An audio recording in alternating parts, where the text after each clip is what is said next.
I'm Nick Brown, a 15-year resident of Walden Lake, Plant City's premier home community. Integral to our 2,200 home community is the privately owned Walden Lake Country Club, in continuous decline over the last 20 years. Club closure last June has turned once well-maintained fairways into wastelands, erratically mowed to meet city code. Club failure has resulted in substantial loss of both homeowners' equity and quality of life. I have developed a plan to recover lost equity, prevent additional losses, and provide a basis for future growth. A small group of neighbors recently reviewed the plan and gave it their overwhelming approval. This video is addressed to the entire association membership to solicit their backing for the plan.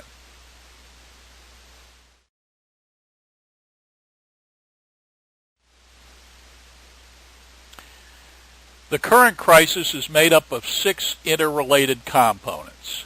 Firstly, club failure has resulted in at least 10% loss of home equity, amounting to $40 million. Also, current poor code-enforced maintenance will discourage buyers even with a 10% discount.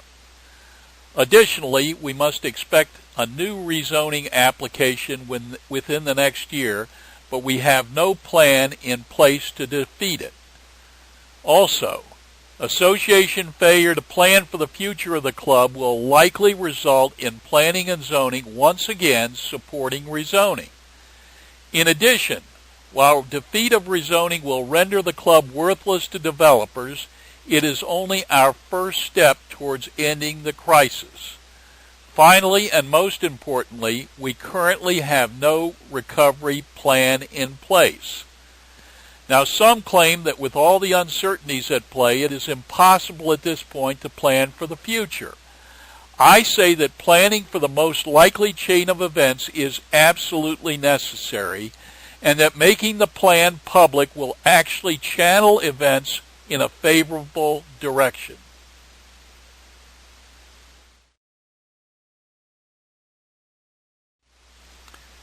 Let's begin by considering rezoning. Visions promise many wonderful things following rezoning, but then Vision's record at keeping promises is not very good. Why would Visions, after years of hemorrhaging money, plow back development funds into rebuilding the golf course or the clubhouse? If Vision's rezoning is granted, there will be no new facilities. Cracker box starter homes will run up and down the fairways, subjecting us to further loss of home equity and quality of life. I've indicated some of the areas in which rezoning infill will result in serious adverse impacts on neighboring homes. While all pose severe threats, stormwater runoff is a showstopper. The golf course is part of our community's stormwater control system. Presently, the 100-year storm will have water at our doorsteps. Development will result in more runoff, less available storage, and higher flood levels. And this is for 11 inches of rain in 24 hours. Storm Harvey recently more than doubled this deluge on Houston area communities.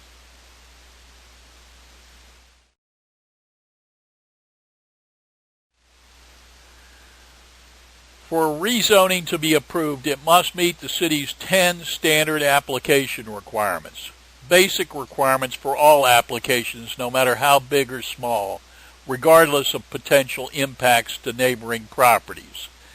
In addition, applications must conform to the city's comprehensive plan and any relevant property deed restrictions. Now, owing to the potential for severe adverse impacts to neighbors, the city established a series of special requirements. As I made clear to the Planning Board at the June 2016 hearing, Visions failed to meet these special requirements in at least 3 areas. The application should never have even advanced for Planning Board consideration. It is to be anticipated that this failure will be repeated once again by Visions or others. Their desire to maximize development money will result in large-scale infill designs that are at odds with the city's special requirements. Denial will be assured, if not at the Planning Board, at the Commissioner's hearing, or in the 13th Circuit Court.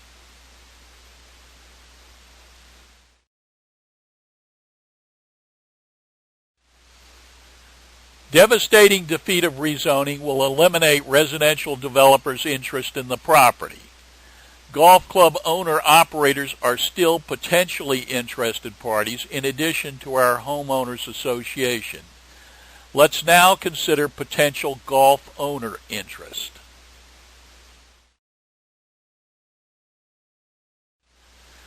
The country club and the homeowners association are dependent on one another, bound by geography for mutual success or failure. Despite this obvious codependence, a linkage, that is a contract, has never been executed. This is the crux of the problem that led to club failure. Any potential new club investor will insist on a contract with the association. Contract items would likely include association monetary support for capital investment, as well as a schedule for operating cost subsidies. Assuming that the difficulty in crafting these binding contracts could be overcome, and the competence and integrity of the club owner assured, another hurdle presents itself.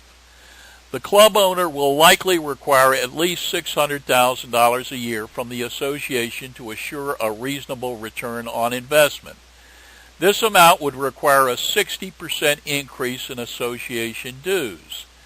The anticipated dues increase membership support ceiling is probably 25%, or $250,000 a year.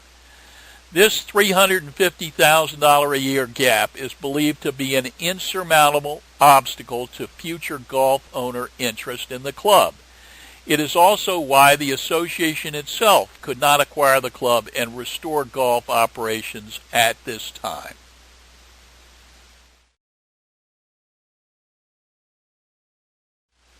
With golf owners joining land developers on the sidelines, the association will be left as the only interested party. While required to maintain the property to meet code, the owner will seek to unload the property to avoid maintenance expenses and enjoy capital loss tax write-offs. This opens the door for association acquisition of the club for little or no cost, a development that should benefit from city support.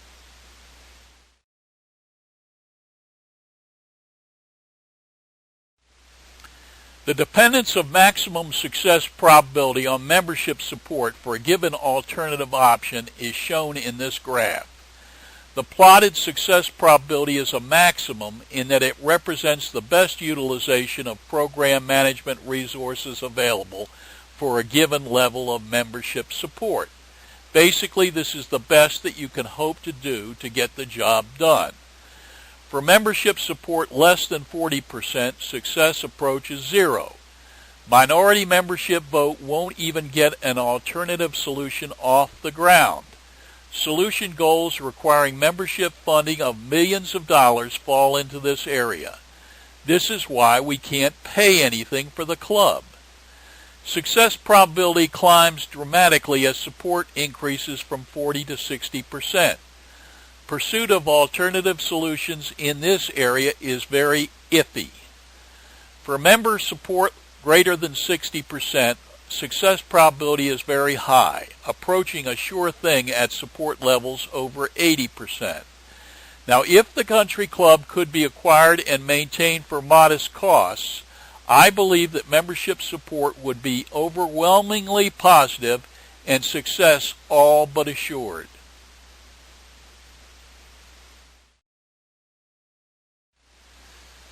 Success probability is only part of the cost-benefit function. We must also consider the consequences of success or failure. Let's examine the cost-benefit trade-offs for the association acquisition and maintenance of the club as a park. The approach is to minimize capital and operating costs by limiting club offerings to self-supporting swim tennis, and grill operations. First, the acquisition costs. We'll offer to take over ownership for $100, but we won't absorb unpaid encumbrances of any kind, including back taxes. Deed acquisition costs are under $10,000. Golf course bridge redecking and stormwater system repairs add $30,000 to this figure, bringing total acquisition costs to less than $40,000. Recurring costs are driven by mowing costs, conservatively estimated at $183,000 a year. Management and insurance costs add $56,000 a year to this figure, bringing the total recurring cost to $239,000 a year, approximately 24% of current association budget. Now consider the benefits. Quality maintenance should enable recovery of half of the $20,000 average loss in home equity. This is equivalent to 91 years of dues increases at $110 a year. This alone is enough to tip the scales in favor of acquisition. Crime protection, privacy, recreation, freedom from rezoning, and future golf are additional benefits. We should regard club acquisition as cost-effective insurance at less than $10 a month per homeowner.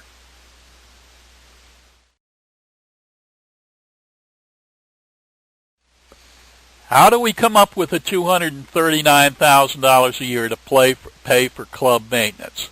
Let's begin by stating the obvious. A loan and dues increases, both requiring membership approval, will be required.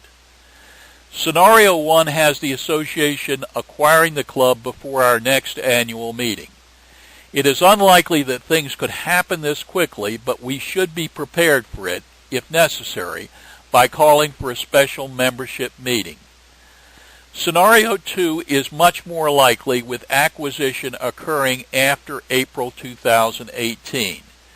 Visions, that is Stearns Weaver, is not going to give up without a fight. Rezoning efforts will likely drag on for at least another year. We will have responsibly utilized this time to ready the membership for an acquisition vote at the 2018 annual meeting.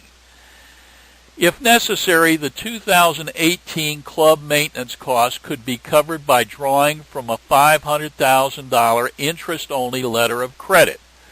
A 15% dues increase will be required in 2019, yielding $150,000 a year, $89,000 a year short of the requirement. This and the shortage for the 2 following years will be met by drawing on the loan.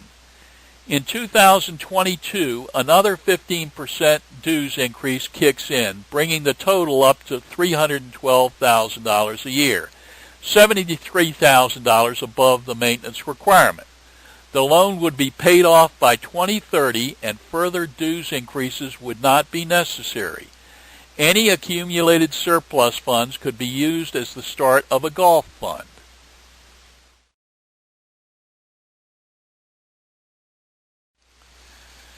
I've presented a minimum cost, low-risk club acquisition plan. It is imperative that we act, and act now, to build overwhelming membership support.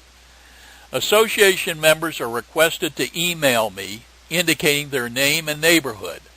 I hope you'll indicate yes, you support the recovery plan, but if your answer is no, I'd welcome the opportunity to try to change your mind. Finally, if you can help, please indicate your area of support. If the plan receives enough support, we will get plan items on the ballot for the next annual meeting, and I encourage all members to attend or at least submit their proxy votes. Adoption of this recovery plan will send out a loud, clear message to one and all. We will not tolerate the current erosion of our community. We are prepared to take action.